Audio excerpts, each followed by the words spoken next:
It is called One Thing Leads to Another. Anybody ever heard that before? One thing leads to another. I'm sure we've all probably said that. Yeah, said that or heard that. The camera's too low, just so I can see the reflection off that top light. One thing leads to another. And just a few scriptures today. Got your new font up there. Just a few scriptures today. Probably all that you heard before, some popular ones, some ones you didn't know where they were. I'm not sure if you're sharing the Zoom or not, T, but we should be good. Ephesians 4, Isaiah 26, Galatians 5, Exodus 32, and Genesis 4. Everybody knows that one. That is our good brother, or maybe brother Cain. Amen. Let me know when you have those. I don't know if you got, oh, you know what, T? I have some pictures in there. You might have to do some work really quick and get some pictures out of that email. I forgot to put those pictures and definitions in there. So you might have to scramble really quick if you can. I absolutely forgot that. Amen. Say amen when you have those. Amen. Hallelujah. One thing leads to another. It seems like everyone uses this line. I've heard it a million times. And it's a common phrase that usually people use to save some time. Instead of telling you step by step to take and say, you know, I drove to the airport and then I got on the plane. I got off. I went to security. I got my car. And then I drove to my hotel. She could say, you know what? I got on the plane on my trip, and then one thing led to another, and I ended up at the hotel room. Kind of bypass all those steps that we know and understand. Some people will say it like this: I went out drinking, came back to the house, and one thing, hopefully none of y'all, one thing led to another. Or like this, you know what? Somebody got in my face and started talking slick to me, and then one thing led to another. Or, you know, something nice. We started talking to Talavera. We started talking, and then one thing led to another, and then I asked my wife out. And one thing led to another is that time and space where it is implied, understood, and people understand it. So I'm going to talk to you today from the point of one thing leads to another. And we're going to make sure we get this really, really good. This is going to be a very clinical message right here about a process. You have that first definition, T, of one thing leads to another? Hopefully. There we go. One thing leads to another is a series of events that happen, each causing the next, often leading to an unexpected or significant outcome. It is used to suggest that the exact sequence of events is too obvious to need recounting. The listener or reader being able to guess easily what happened. And so that's essentially what we're going to talk about, that space and time today. And we're going to really dissect the process of sin. People are like, man, you talk about sin a lot. Yeah, because sin is the one thing that will keep you from seeing our Savior. So we're going to talk about the process of sin. I was just thinking today that in the Bible, there's a couple of scriptures, believe it or not, more than just the one with Jesus, where God told people to go and sin no more. And he wanted us to eventually get to the point where we were able to conquer sin. He said, you know what? Sin lies at the door. You know what? He's waiting for you, but you shall overcome, or you shall conquer sin. And so I want to help some people to be able to get past, overcome, have some victory in their life from a practical standpoint. So I'm not going to hit you with the spiritual in your face 1, 2. I'm going to give you some practical things that you can do today. Practical today that you can do to help you stop sinning, help you get out of the cycle of sin, help you get out of the stuck mentality of I have to do this. Here we go. Let's go. So we're really going to dissect this today. We're going to break it down. I want you to think about the last time that you sinned. The last time that you sinned. Think about it. Keep it in your mind for a second. the last time you sinned? And all of these steps I'm about to talk about, they happen to everyone. Everyone has sin or has sin in their life. I want to talk about these particular steps. They happen to everyone. But some of us may not recognize it because our defenses are down. We just kind of go with the flow. But here are some steps we're going to talk about today. So every single sin starts with an emotion. Every single sin starts with an emotion. The emotion could be different for different people, but every sin starts with an emotion. You got the definition, T, for emotion? All right, there we go. A natural, instinctive state of mind. So in other words, when you are emotional, you are not using logic. You are in a natural state of instinct. So in other words, you have feelings, you have emotions, and now you're starting to get instinctual. You're not thinking, you're just processing and doing what comes instinctual to you, deriving from one's circumstances. So it comes from your circumstances. Could come from your mood. It could come from your relationship with others. It is instinctive or intuitive feeling distinguished from reasoning or knowledge. In other words, it is separate from knowledge and reasoning. When you and I get emotional, we get instinctive. So you start to do what comes natural. You start to do what you're programmed to do. You don't think about it. You don't process it. You just do what you think you should in that moment. So let's talk about this. Emotion is natural. It is also instinctive. When we are emotional, we act from feelings and not logic. Emotions are involuntary. What does that mean? When something happens, you get an emotion and you don't have to think about it. It just happens. When someone steps on your shoe, you get an emotion. When someone cuts you off, you get an emotion. When your children say, I love you, you get an emotion. When your husband gives you some money, you get an emotion. And these things just happen arbitrarily. They just happen. Whatever affects you gives you some type of emotion. And it's at this moment that you get a state of mind. Emotion is a state of mind. So you get a state of mind in that moment. And emotions usually last between seconds to minutes. But feelings can last for hours to days. Emotions and feelings are different. Emotions is the state of mind that you're in, the attitude or outlook that you have. Like, so let's say you're just super, my wife gets like this at late at night, super jovial. Almost anything you say, she just start laughing, just happy, in that moment.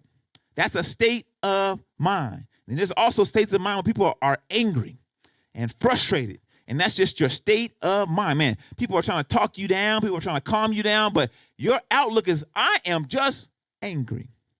That is an emotion. Usually anger, that's why I tell you, just take some time, relax, calm down. Usually that emotion of anger will subside within a few minutes. But guess what? Those feelings, they might linger for a while. So you might have calmed down. Now I don't want to fight you, but I still don't like you. And those feelings kind of linger and linger and linger on. And so a state of mind is a person's overall mental or emotional condition, your overall condition. So right now, some of us are in a happy state of mind. Some of us are in a grateful state of mind. We're appreciative of the presence of God. We are in some kind of state of mind. And I want you to think about it like this. Your mind is like the theater. Anybody been to the movies lately? Okay, your mind is like the theater of your body. So your mind is the theater, and your emotions choose the genre. All right, y'all with me? So you got, man, your mind is a movie theater. Your emotions choose the genre, and guess what? Your feelings choose the storyline. All right, so your feelings choose the storyline. The reason why I'm saying like this is because when you go to the movies, most of us don't want to see the same genre of movie every single time we go. Maybe some of us do, but some of us want some variety. But what happens is, if you understand it like the example, if your feelings keep writing the storyline, you might keep watching or replaying the same movie in your head. Why? Because I couldn't let go. Sister Talavera cut me off 3 weeks ago, and I'm still upset about it. So, man, the movie that's playing in my head is just anger and frustration and problems and anxiety and issues, and that just keeps replaying in my head. Don't worry, we're going somewhere. I'm about to help y'all get free today. Free today. And so to achieve success in this cycle, we must understand what emotion is affecting us. Recognizing this will help you understand your feelings, your attitude, and your mindset. Give me that first one, T. I want you guys to look at this. This is about to blow your mind. All right, y'all see that right there? All right, so those are eight main emotions. Y'all see that? 8 main emotions. Don't worry, I'm going to put it in Telegram for y'all too. I want to make sure y'all go home with this. It's going to be good. So those are 8 main emotions. We will start with, I forgot my laser pointer. Anticipation. We got joy. We got trust. Go grab it. We got fear. We got anger. We got disgust. We got sadness. And we got surprise. Those are 8 main. Obviously, there's more than that, but those are 8 main emotions. And like God said, you know what? To achieve success in this cycle, that movie theater example I gave you, you got to know what emotion is affecting you. You see, outside of anger, you can be anger, but you could be annoyed. You could also be at a rage level. So there's 2 different things inside of there. You could be where you're just hostile. You don't want nobody to say nothing to you. You say something to me, I'm going to just jump on you. And then there could be like this fury. That's that blood boiling.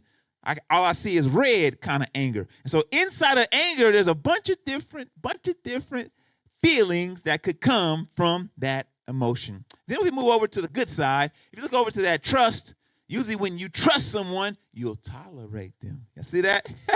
And if you're intolerant, that means you might not trust them. You accept them. You have admiration for them. Those are things that when you have in a trust mindset, you will like. Is it on? Oh, there we go. Okay. It's not showing up on the screen, huh? Brother Ronnie's got to help me out, huh? I think that screen is eating it. Yeah, that screen's eating it. Don't worry. Yeah, it's eating all of them. That's okay. Thank you, sir. I want to blind y'all. All right, so anticipation. Y'all see that? Anticipation gives you some interest. When you're interested, when you're curious. And then look at that. Sadness is a difficult one because sadness can be disguised as so many things. Sometimes it looks like sorrow. Sometimes it looks like dejection. Sometimes it looks like gloominess. And then obviously we understand the grief part of sadness. And there's so many different emotions. So you and I have to understand where we are. Why?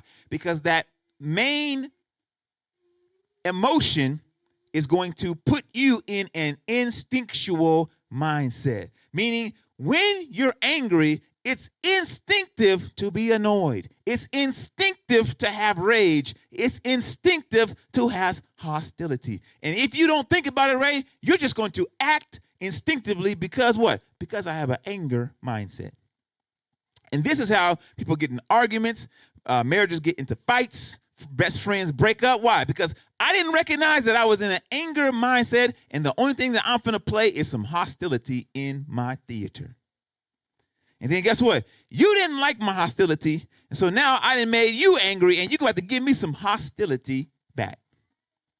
And that's how this cycle works. I want to make sure you understand this. The enemy, here's the process. You can take that down, team. Here's the process. The enemy tries to manipulate something in your life, just something to affect you. He wants you affected. He wants you to think about and focus on a particular emotion. It could be some bad news.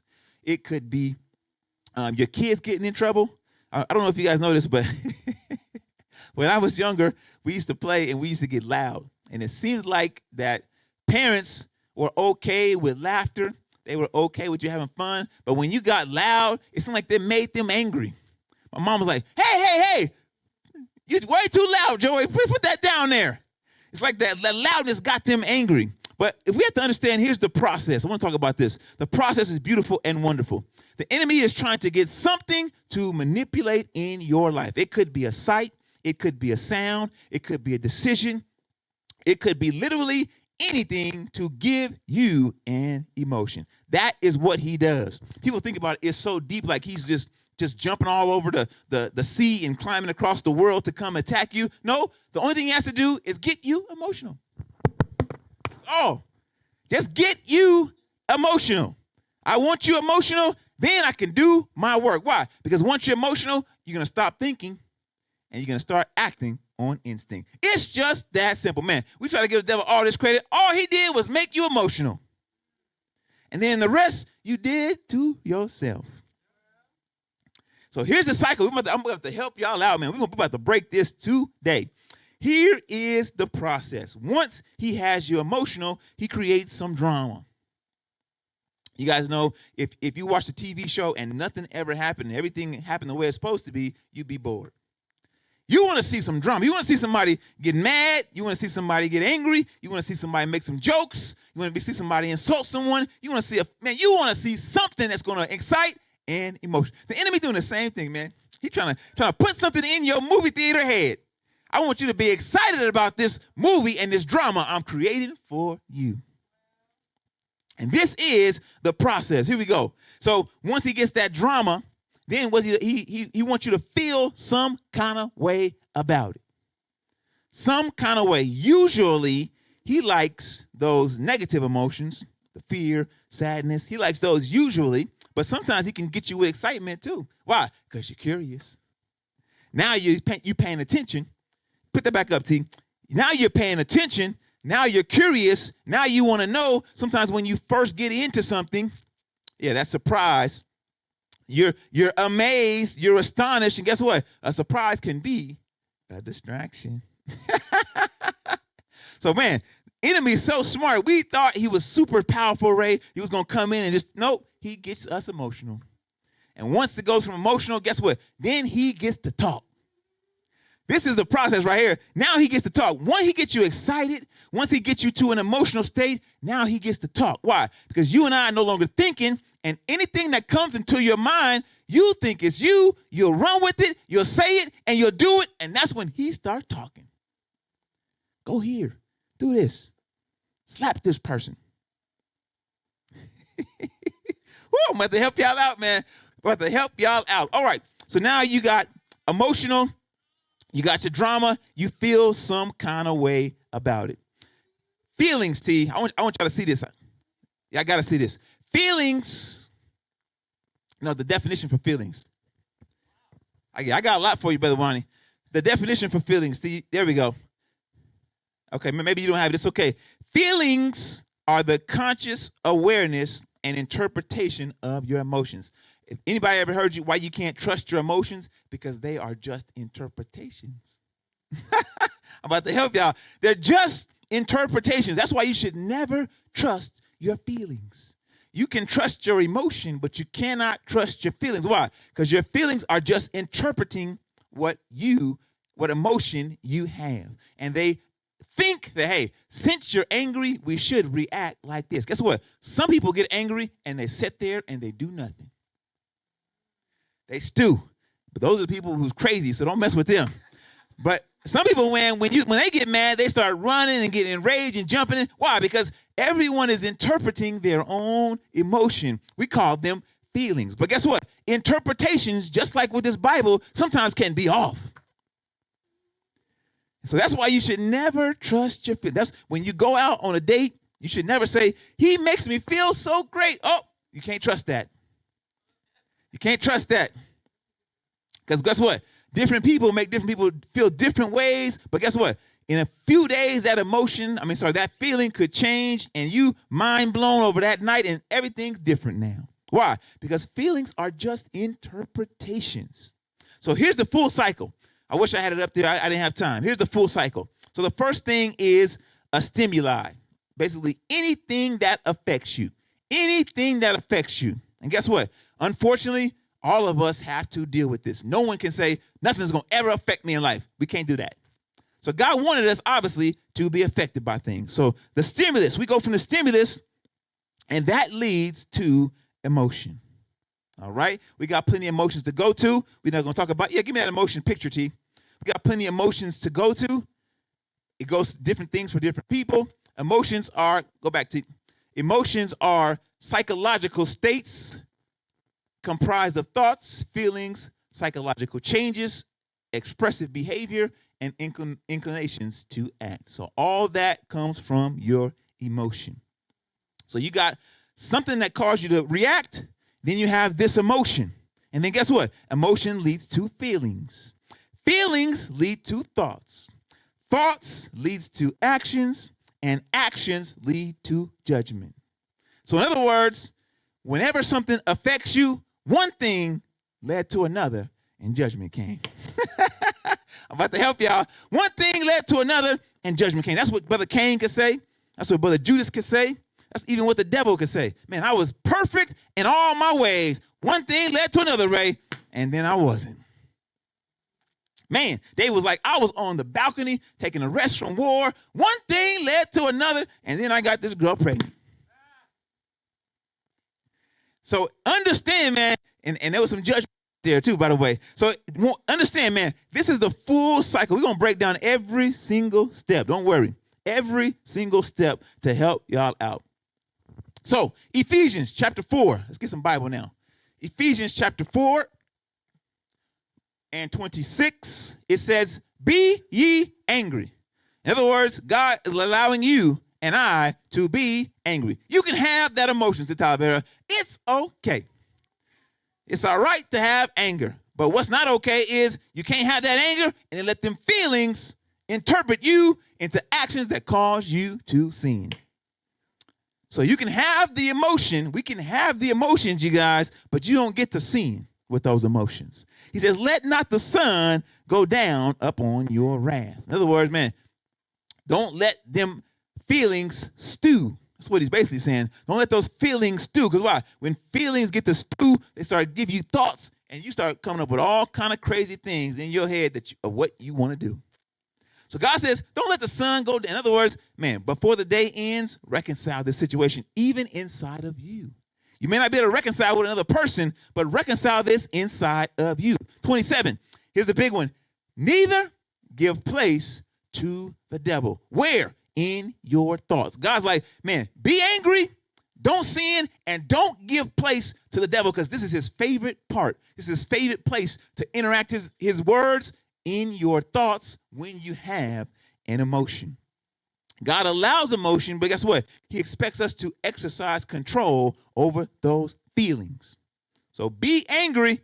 Guess what? God was angry. The Bible says he's angry with the wicked every day. But guess what? He don't come down here and burn everybody up. He ain't flooding the earth right now. He's not just striking people dead. He is controlling his feelings.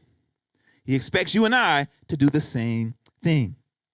The enemy is waiting for the feeling stage. That's what he's waiting. He wants the feeling stage, because that's when he got David with Bathsheba. That's when he got Saul, when Saul saw all those good things. That's when he got Eve, when she saw that the fruit was good and pleasant to the eyes. That is the stage where the devil gets everybody. Guess what? The Bible says he is seeking he may devour. This is the time when he gets to devour people. When? In your feelings, in your thoughts.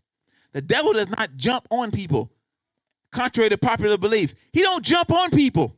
He don't need to. He just wants your feelings, and he wants your thoughts. Because if he got your feelings and he got your thoughts, he got you.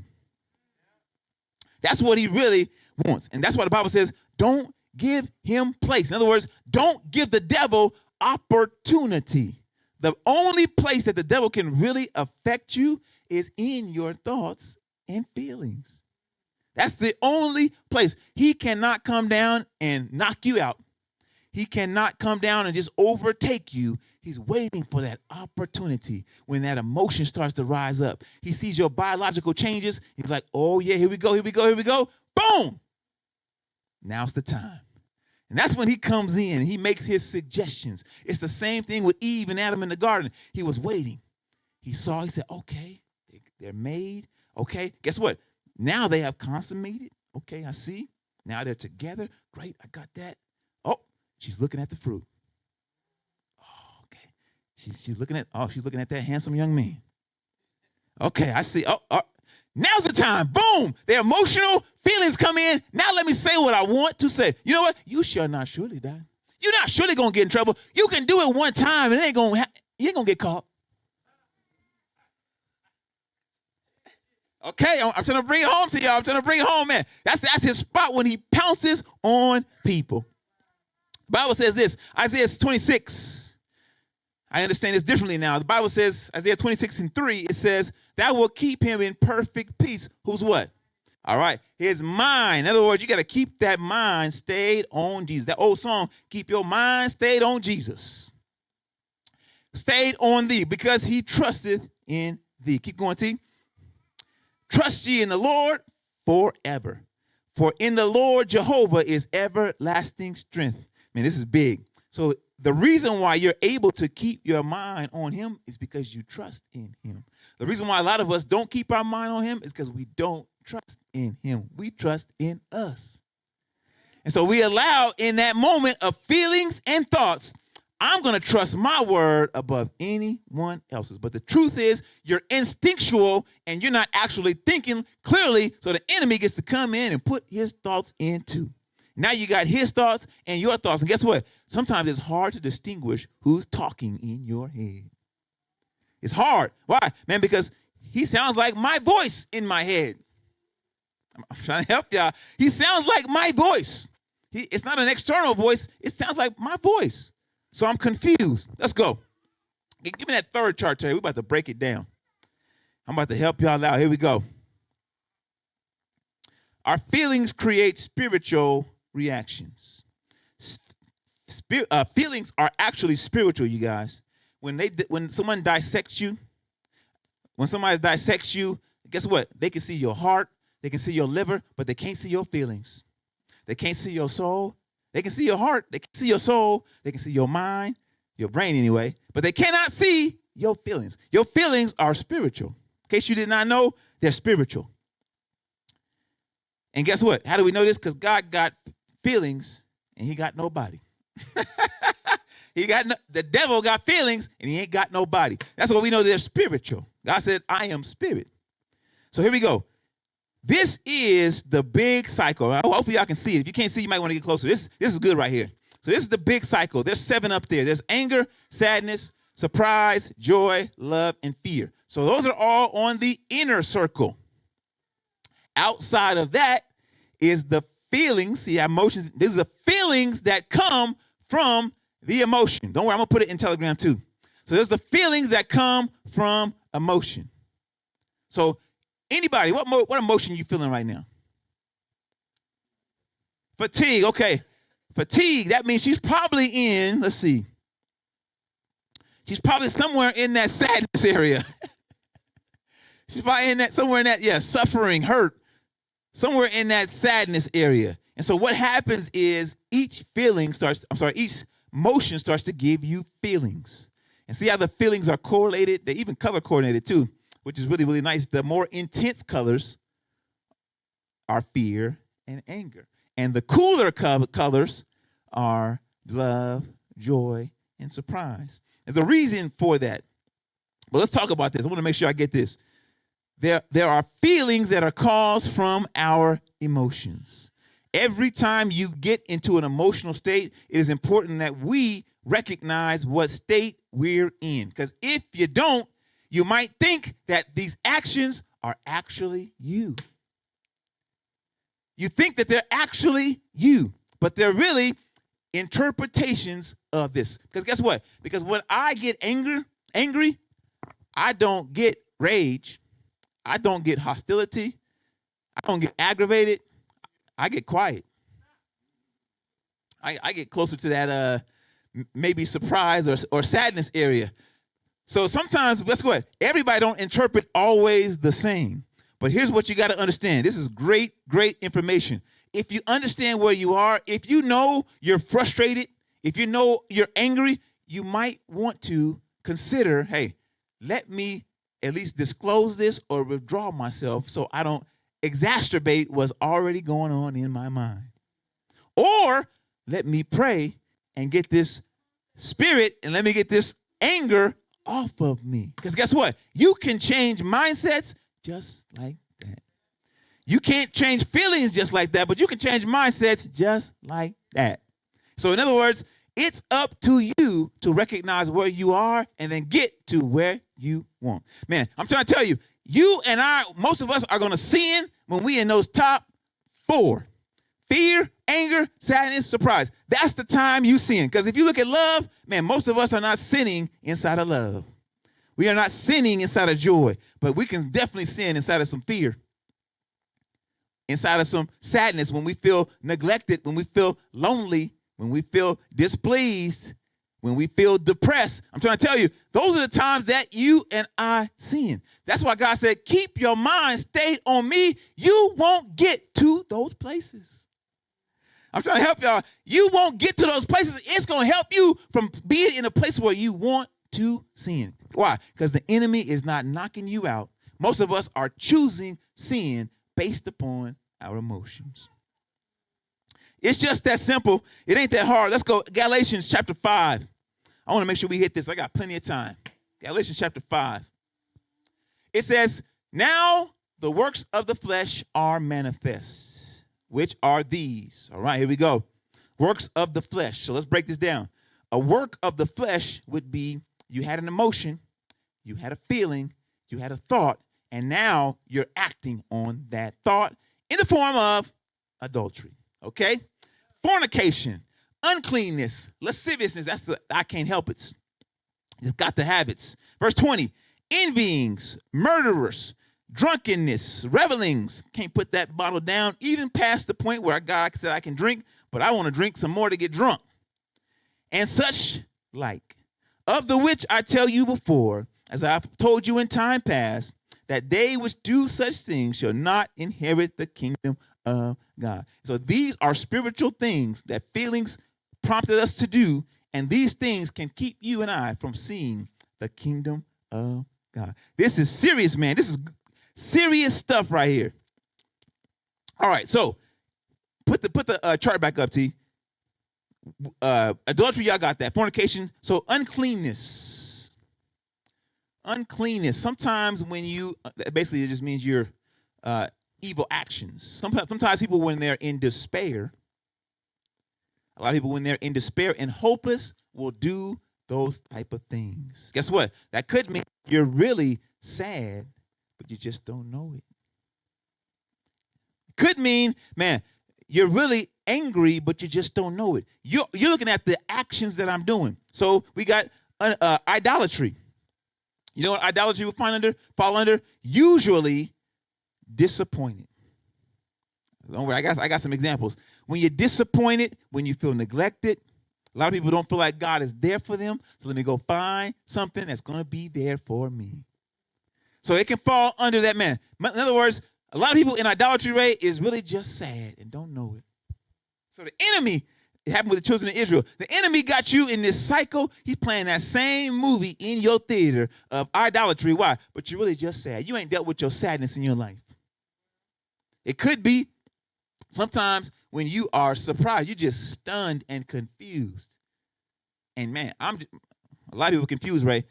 They're confused on who God really is. And so I'm in idolatry because I'm really just confused and no one's giving me clarity. I'm hearing things over here, here, here, and here. And Sister Flo, I don't know what to believe. And so I'm going to follow the path that is instinctually inside my feelings, whichever one sounds the best.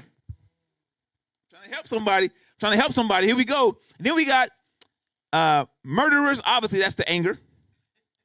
I got them angers, but it's really at rage. That's what it is. That rage. That's the wrath and that hate.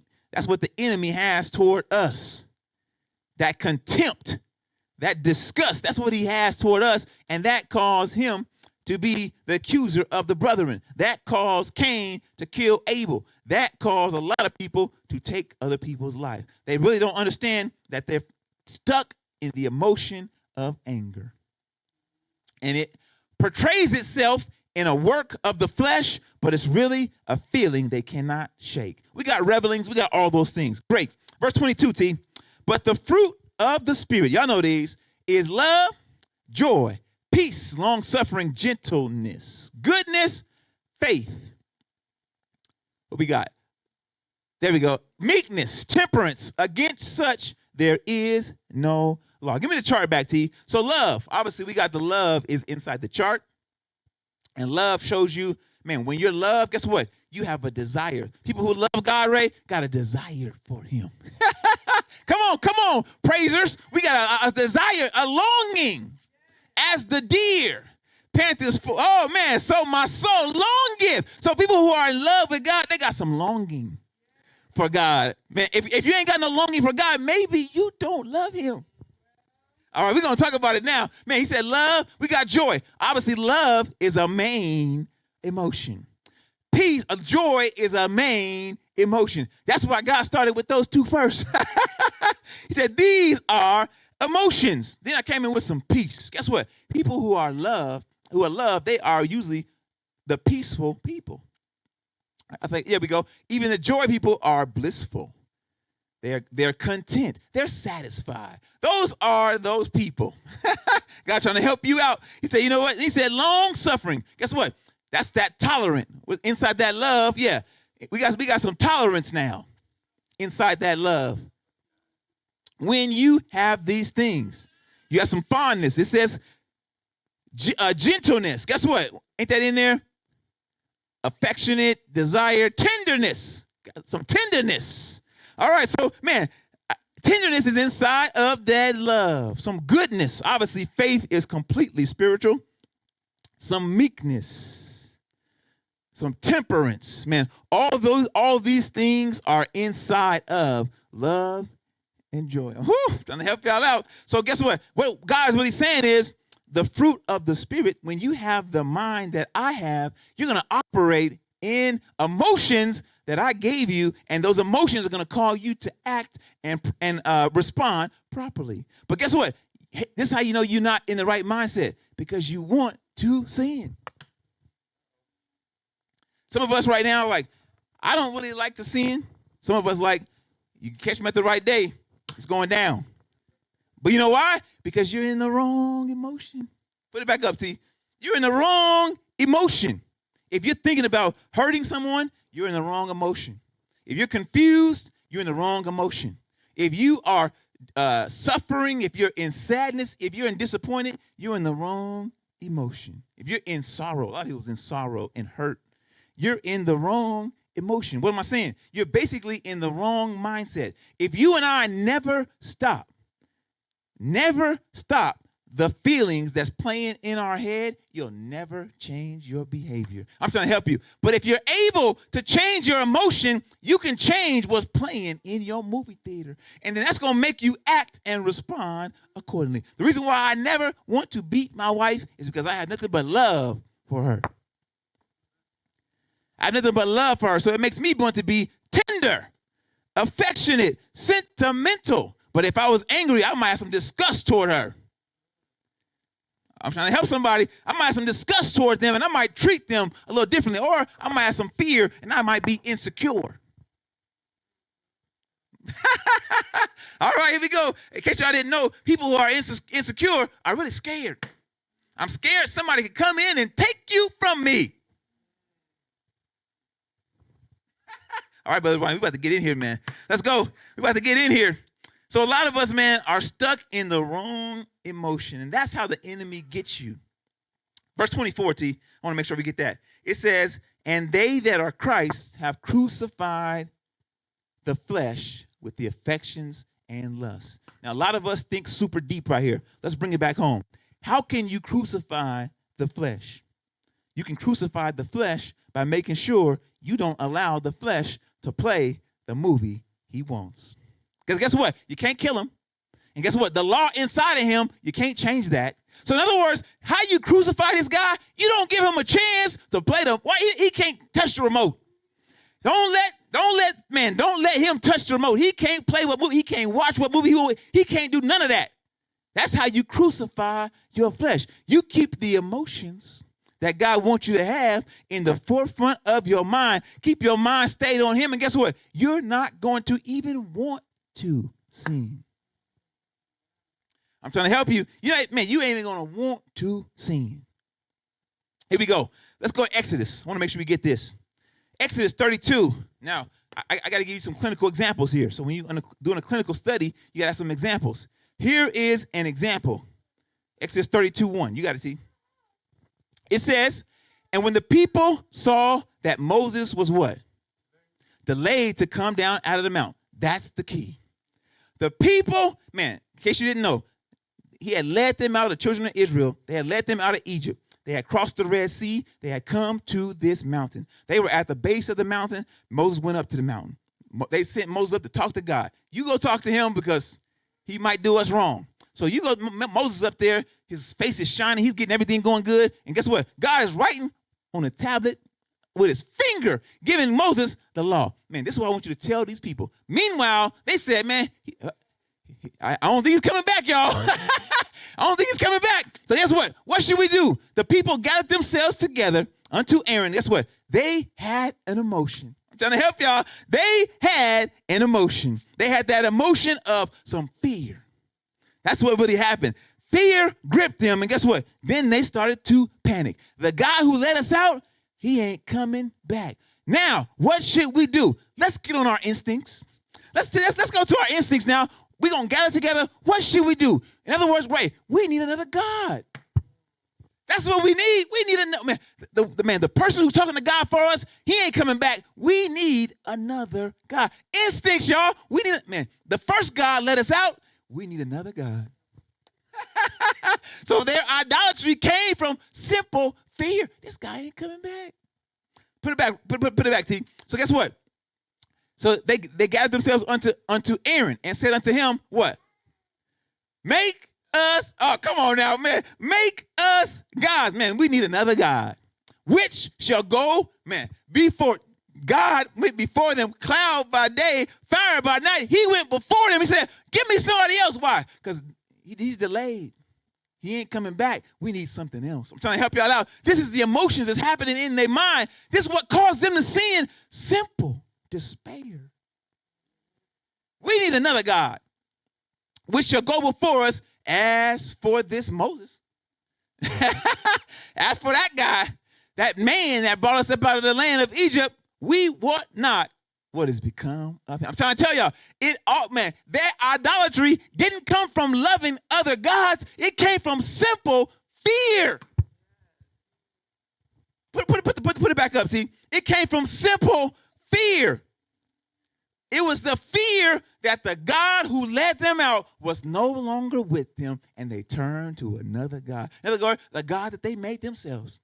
They said, everybody, take the gold out your nose, take the gold out your ears, take the gold off your wrists. We're going to melt this down. And Aaron preached to God who didn't see his sons get killed for offering some strange fire. You step up and you make us a God to go before. Man, come on. I'm trying to help y'all. You're not sinning because you're a horrible person. You're sinning because you don't know your emotions. It's just that simple. You don't know your emotions. If you knew your emotions, you could avoid sin a lot easier. Don't worry. I got some more examples. Genesis chapter 4. Let's talk about it. About to wrap this up. Genesis chapter 4. Verse 3 says, in the process of time, it came to pass that Cain brought the fruit of the ground, an offering unto the Lord. Verse 4, and Abel, he also brought of the firstling of his flock and of the fat thereof. And the Lord had respect unto Abel and to his offering, but unto Cain and to his offering he had not respect. Because of this, and Cain was very wroth. So what emotion did he get? Anger. I'm trying to help y'all, man. Now you can go through the Bible and even go through your life. You can even see how someone goes to an emotion and then the actions that correspond. You can save yourself. I'm trying to tell you, today, Brother Ronnie, today, man, you can know this is the mindset that takes me where I don't need to go. This is the mindset that I'm in when I do what I don't want to do. So let me fix my mindset, and I ain't got to worry about the actions. I ain't got to change my behavior. Why? Because my mind is different. Let's go. Verse 6. And the Lord said unto Cain, why you mad, bro? Why art thou wroth? And why is thy countenance fallen? So what other emotion did he have? Okay, man, y'all with me. So he's got anger, and he's got, there you go, T, you right on point. He's got anger, and he's got sadness. So, man, let's take a guess which emotion he went with. And what did he do because of that? Obviously, he probably went to rage. Some premeditated rage, by the way, too. And some contempt. Why? He actually probably was envious because God accepted Abel's offering and rejected his. Not just his offering, him. He said he had no respect for Cain. So that envy came in. I'm trying to tell y'all, it's just this simple. We made life hard. It's this simple. Go back, T. So he said, why? He said, we got anger and we got sadness. God said, if you do well, if thou doest well, shalt not thou be accepted. In other words, you can have a different mindset if you do well. You can have a different mind. You can have a different emotion. I know you're mad and I know you're sad. But guess what? You can be happy like Abel if you do well. All right, here we go. If you do well, sin lieth at the door. That's where the devil is waiting at the door for you to get emotional and those feelings to rise up so he can start talking. That's how we know sin lies at the door. Guess what? And unto thee shall be his desire. Sin wants to talk to you. He wants to talk to you. He wants to give you his ideas. He wants to give you a piece of his mind. Here we go. And then guess what? God says, you shall rule over him. Brother Ronnie, you're supposed to rule over sin. It's the Tay. We're supposed to rule over sin. How do you do that? I'm trying to tell you, man. You want to crucify your flesh? Man, you ain't got to start cutting on yourself. You ain't got to hunger starve yourself to death. You know what you need to do? Come on with it. Come on with it. Let's go. That's it, T. So watch how one thing led to another with Brother Cain. Cain started, you guys got it, with the anger. He started with actually, let's go back. Cain was affected by God's response. Let's just be honest. He was upset and sad because God did not accept him. That was the stimuli. That gave him an emotion. The emotion was anger, sadness. Y'all got that? Anger and sadness. Guess what? That actually also led to some shame and disappointment. His feelings led him to thoughts of how to deal with these feelings, Brother Ronnie. This is how people get caught in cycles of sin. When your feelings give you thoughts of how to deal with this feeling. I had this emotion. I had this sadness. I had this anger. I don't know what to do with it. God rejected me. What do I do now? Feelings said, you know what? It's okay. Let's work together and let's figure something out. The feeling said, you know what? Let's take out the guy who God accepted. Let's take him out. Matter of fact, let's go talk to him and act like everything's good. It wasn't hate, y'all. It wasn't hate. Let's go talk to him, act like everything's good, and let's take him out. And guess who said that? The enemy. How do I know? Because it was not instinctual to kill someone at that stage of life. Why? Because it is the third person on earth. Sin had not come in and reigned. Sin wasn't talking to people like it is right now. So it was not instinctual for a person to kill based upon anger. So we know the enemy was talking. The Bible even says, you know what? Cain was of the fallen one. Cain was of the devil. How was he of the devil? He listened to what he told him to do. Man, I'm trying to tell you, in that emotional moment, he listened to what the devil told him to do. In your emotional moment, most of us listen to what the devil tells us to do. To what? To ease the feeling that I am feeling. That's what it is. I just want to get rid of this feeling that I am feeling. And I cannot do it any other way, so now I need some examples. And the enemy will say, you know what? I have an idea. Mr. Lee, I have an idea. This is what you should do. This is where you should go. I can solve your emotional problem. That's what he's saying. Let's go. So now we got the emotional problem. Obviously, we know what his answer was. He killed his brother.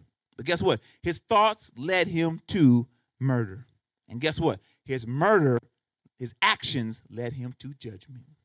Now, y'all see the whole cycle right there? The whole cycle. Stimuli, emotions, feelings, thoughts, actions, judgment. We can say it like this. God, Cain came to God, presented his offering. One thing led to another, and he ended up with judgment. He ended up with judgment. What am I saying here? If we understand, I'm trying to help you. If you understand where your mind is, you can literally avoid sin. I'm going to say it like that. You can literally avoid sin. If you're lonely, you got to stop listening to, guess what? Feelings are interpreting this loneliness. So in other words, you're not actually lonely. Guess what? You live on a planet with over 8 billion people. And even if you're in your room by yourself, you are still not alone. Don't pay your bills, and I guarantee you, they'll make sure you know you are not alone. I'm trying to help you out. So you're not alone. So that feeling of loneliness and hopelessness it's just your feelings interpreting for you. And then they gravitate to something you see, and you hear a sad love song, or you hear a song, and then that sound tells you, oh, man, I wish I had someone like them. And you start watching them rom-coms, and all that is just interpreting you. Man, I wish I had a man who did that, who opened the door for me and brought me flowers every day. But guess what? You ain't really in that mindset. You're just being interpreted, and the enemy is giving you all kind of examples of things you should do and how you should feel to solve the loneliness. And guess what? You don't even really have loneliness. All you got is sadness. You ain't lonely. You're just sad. But guess what? You think you're lonely. You think you're depressed. You think you're in a bad mental state. You're just sad. You need to put your mind on Jesus. You need to change how you're thinking. And guess what? That loneliness will go away. You can be completely single, Brother Paul, in jail, and you ain't worried about somebody else being with you. Why? Because the Spirit of the Lord is in there at midnight, around about midnight. The angel of the Lord came, man, and broke the prison. The earth shook, man. You are not alone. You put your mind on Jesus, you're not alone. But guess what? As long as you and I listen to our thoughts and emotions, guess what? You can be in any state. You can be literally in church right now, hearing the word of the Lord, and your feelings telling you you are bored out your mind. If you listen to him, God's talking to your spirit. He's trying to revive you. He's trying to help you to avoid sin. And guess what? Your feelings saying, man, I can't wait till it's over, the Tabernacle. All right, here we go. I'm going to wrap this up. So if you want to win, if you want to beat the cycle, there are two things you got to pay attention to. The first thing is know where you are. So Lee, you come home and Sister Tay got a frown on her face. You got to recognize her emotion. And don't poke the bear. Recognize the emotion and don't poke the bear. I'm trying to help you. This is going to happen, man. You will avoid a fight. We ain't going to get into it because I understand your emotion. I understand my emotion. That's going to keep us in peace and harmony. Number two is you have to start recognizing who's talking. Because guess what? I guarantee you, most of the time, it ain't you. You got to recognize who's talking. When you get home and you feel like, man, I just have to do this. I just want to do this. I just need to do this. That's someone talking in your head telling you that you need and want and have to. Because the truth is, there's plenty of people on this earth who don't need, want, or have to. So it's not like it's not like a human thing. It's just a in your mind thing. Trying to help y'all out. So understand where you are and understand who's talking. And that's where you need to shut the mouth of the enemy. Recognize, you know what? This ain't me. Brother Ronnie, this ain't me. I'm better than this. This ain't me. I don't want to keep doing this. Man, I didn't see this movie 2,000 times. I don't want to see this movie no more. So I need something different playing in the movie theater of my mind. That's how you got to think. That's how you're going to change your actions, and you're going to stop sinning, Tyler. I'm trying to tell you, man, you're going to stop sinning from this day. Guess what? We cannot stop things from affecting us. They're going to affect us. That just happens. Emotions are going to come. We got to deal with that. Once they come, feelings can be controlled and appropriated, meaning we can make sure those feelings are appropriate to our emotion. You and I have that power. Thoughts must be brought into the obedience of Christ. That's Corinthians. Every thought got to be brought into the obedience of Christ. In other words, grab your thoughts by the hand, take them to God and say, hey, is this right, God? Should I be thinking this way? Should I be saying this? Should I be doing this? Take them there. And I guarantee them thoughts ain't going to say nothing in the presence of God. They're going to shut their mouth. I'm trying to help y'all. That's how you do it. Bring them into the obedience of Christ.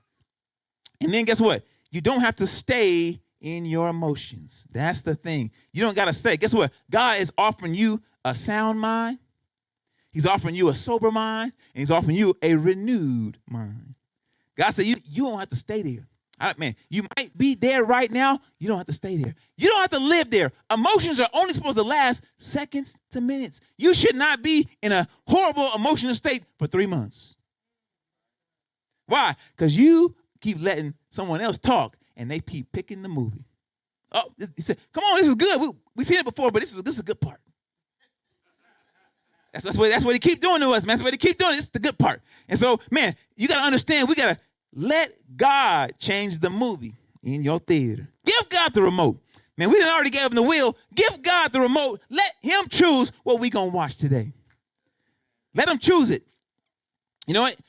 It's about time for some love stories, don't y'all think? It's about time for some love. It's about time for some comedies. We didn't have enough drama, terror, and horror movies. It's about time for some comedies, man. Some love stories, some feel-good stories. Recognize your emotional state and regulate it. Recognize your emotional state and regulate them. You know why? Because one thing leads to another. God bless you.